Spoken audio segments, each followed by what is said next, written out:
যে ভাবনা থেকে রাজনীতিতে ছাত্র অবস্থায় এসেছিলাম, রাজনীতি মানে জনসেবা। কিন্তু এখন এই রাজ্যে রাজনীতি মানে ব্যবসা।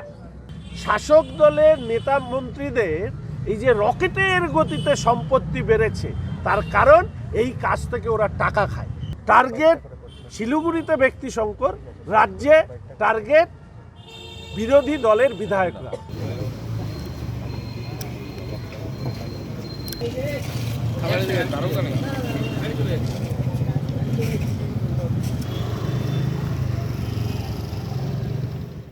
দেখুন, এতদিন জানতাম যে ভাবনা থেকে রাজনীতিতে ছাত্র অবস্থায় এসেছিলাম, রাজনীতি মানে জনসেবা। কিন্তু এখন এই রাজ্যে রাজনীতি মানে ব্যবসা, এবং সেই ব্যবসা প্রতিষ্ঠা করেছে শাসক তৃণমূল কংগ্রেস। ওনাদের মুখ্যমন্ত্রী বা আরেকজন আছেন পার্ট টাইমার রাজনীতিবিদ, ফুল টাইমার তোলাবাজ। তাদের কল্যাণে পশ্চিমবঙ্গের রাজনীতি ব্যবসায় পরিণত হয়েছে। বিরোধী দলের বিধায়ক হিসাবে বিধানসভার অভ্যন্তরে প্রথম দিন থেকে যে হেনস্থার শিকার হয়েছি, পরবর্তীকালে বিধায়ক উন্নয়ন তহবিল, সেই তহবিলের অর্থ খরচা করতে গিয়ে রাজনৈতিক প্রতিবন্ধকতার সম্মুখীন হয়েছে। এই নিয়ে বিধানসভার ভেতরে মুখ্যমন্ত্রীকে চিঠি দেওয়া, হাতে ওনার সামনে এই চিঠি দেওয়া হয়েছে, উত্তর দেননি। স্পিকার সাহেবকে বলা, চিফ সেক্রেটারিকে বলা, ডিপার্টমেন্টাল মিনিস্টারকে বলেছি, ডিএমকে বলেছি, এসজেডিও এর কাছে গিয়েছি, এমনকি আমাদের সম্মানীয় মেয়র সাহেবের কাছে গিয়েও আবেদন করেছিলাম। শহরের বিধায়ক হয়ে ওনার সাথে বসে পুরো টাকাটা ওনাকে দিতে চেয়েছি, উনি আমার সাথে সাক্ষাৎ পর্যন্ত করেননি। সাংবাদিক সম্মেলন করেছি, উনি উত্তর দেওয়ার পরে আমি পাল্টা সাংবাদিক সম্মেলন করে বলেছি, মানুষের সামনে আসুন, আমি কিছু প্রশ্ন করি, আপনি শাসক দলের প্রতিনিধি হিসাবে উত্তর দিন। দুবার মন্ত্রী ছিলেন, বর্তমানে মেয়র ছিলেন, তিনি সেই রাস্তাও মারাননি। ফলে আমাকে এই অনশনে বসতে হয়েছে। সরকারের শাসক দল পাল্টায়, আজকে যে শাসক কাল সে বিরোধী হতে পারে। পশ্চিমবঙ্গে ভবিষ্যতে কোনো বিরোধী দলের বিধায়কদের এইভাবে হেনস্থা করা, রাজনৈতিকভাবে প্রতিবন্ধকতা তৈরি করে তার উন্নয়ন তহবিলের টাকা আটকে দেওয়া, এবং সরকারি আধিকারিকরা, ডিএম ফোন ধরেন না, মেসেজ করলে উত্তর দেন না, সরকারি আধিকারিকরা বিরোধী দলের জনপ্রতিনিধিদেরকে যে অসম্মান করেন।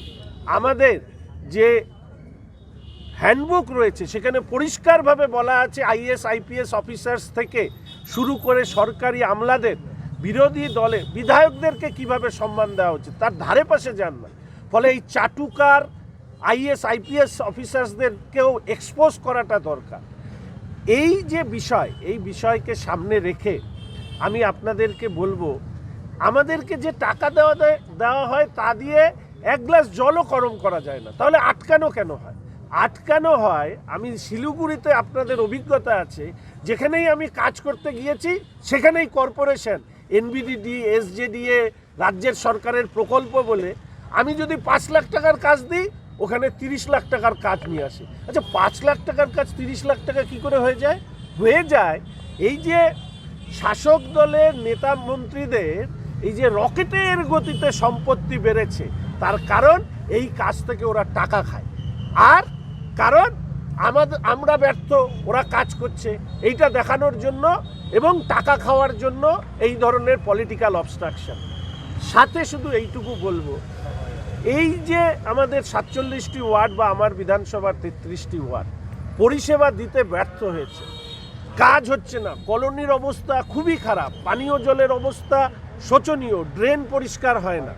শুধু একটাই লক্ষ্য, শঙ্করকে কাজ করতে দেওয়া যাবে না, ওকে আটকাও, যা করবে ওকে বাধা দাও।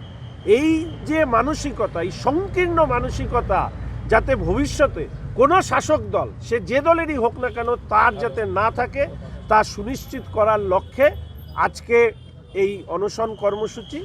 স্বাভাবিকভাবেই একদিনে না, টার্গেট শিলিগুড়িতে ব্যক্তি সংকর, রাজ্যে টার্গেট বিরোধী দলের বিধায়করা।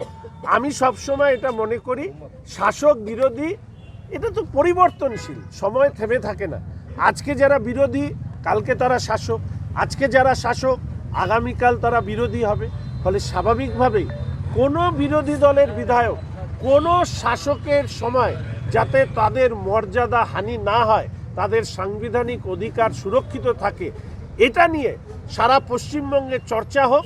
সেই চর্চার জায়গায় নিয়ে আসা উচিত বলে আমি জনগণের দরবারে এসেছি এবং জনগণের দরবারে আজকে রাম মন্দিরের প্রতিষ্ঠা হয়েছিল 22শে জানুয়ারি, এই দিনে আমি শুরু করলাম এবং আগামীকাল এই ভারতবর্ষের বন্দিত রাষ্ট্রনায়ক নেতাজি সুভাষচন্দ্র বোসের জন্মদিন অবধি আমি এই ফাস্টিং বা হাঙ্গার স্ট্রাইক আমি করব। যদি কেউ বাধা দিতে আসে তাহলে ইনডেফিনিট হাঙ্গার স্ট্রাইক করব। মাল্যদানের মাধ্যমে এবং শ্যামাপ্রসাদ মুখার্জি এবং দীনদয়াল উপাধ্যায়ের প্রতিকৃতিতে পুষ্পার্ঘ মাল্যদানের মাধ্যমে ভারত মাতার প্রতিকৃতিতে মাল্যদানে পুষ্পার্ঘ করছেন শিলিগুড়ি বিধায়ক মাননীয় ডক্টর শঙ্কর ঘোষ মহাশয়, শিলিগুড়ি পৌর নিগমের বিরোধী দলনেতা শ্রী অমিত জৈন মহাশয়। আগামীকাল সকাল 8টা পর্যন্ত আমরা এই অনশন কর্মসূচি গ্রহণ করেছি। মানুষের অধিকার আমাদের সঙ্গে সহিত সাহায্যার্থে এবং